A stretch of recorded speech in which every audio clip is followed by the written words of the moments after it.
রবিবার রামনবমী নিয়ে চড়ছে পারদ, পথে নামলেন কলকাতার পুলিশ কমিশনার। চিতপুরে রামনবমীর প্রস্তুতি খতিয়ে দেখলেন মনোজ বর্মা।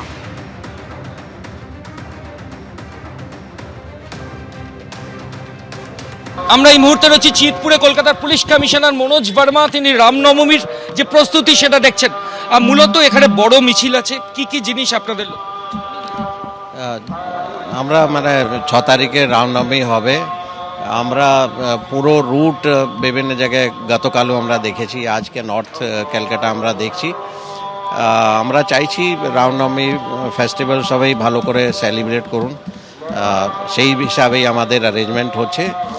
রাস্তায় কিছু সেন্সিটিভ যদি কিছু থাকে সেটা আমাদের নজরে আছে, সেইভাবেই আমাদের অ্যারেঞ্জমেন্ট থাকবে।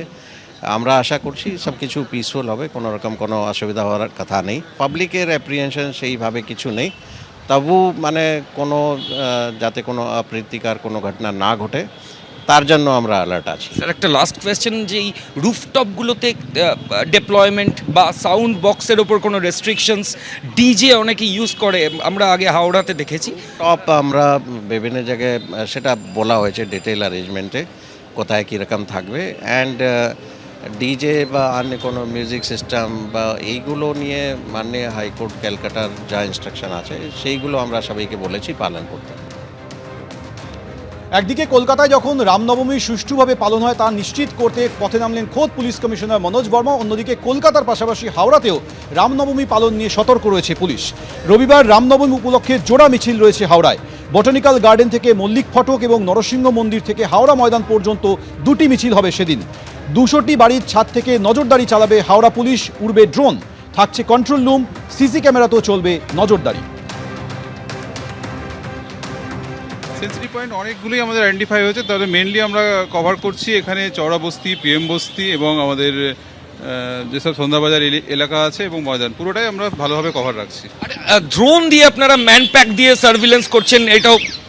ড্রোন দিয়ে এটা আমাদের মাননীয় সিপি স্যার একটা ইনস্ট্রাকশন দিয়েছেন যে ছাদে যাতে কেউ কোনো ইনক্রিমিনেটিং আর্টিকেলস কিছু জমা না করতে পারে, সেটা আমরা দেখার জন্য ড্রোন দিয়ে সার্ভিলেন্স করছি। সাউন্ড বক্স, ডিজে, এটা যেরকম আমাদের পলিউশন কন্ট্রোল বোর্ডের নর্মস আছে সেই অনুসারেই চলবে। কোনো রকম ডিজে কোনো বছরই অ্যালাউ করা হয় না, এবছর অ্যালাউ করা হবে না। মুরলীধর সেন লেনের পর কাঁথিতেও শুভেন্দু অধিকারীর সভায় হাইকোর্টের অনুমতি। মোথাবাড়ি কাণ্ডের প্রতিবাদে কাঁথিতে শুভেন্দু অধিকারীর সভায় আদালতের সম্মতি। কাল দুপুর 1টায় বিকেল 6টা পর্যন্ত, 1টা থেকে বিকেল 6টা পর্যন্ত মিছিলের অনুমতি বিচারপতি তীর্থঙ্কর ঘোষের। প্রাথমিকভাবে 1 এপ্রিল মিছিল করতে চেয়ে পুলিশের কাছে আবেদন বিজেপির।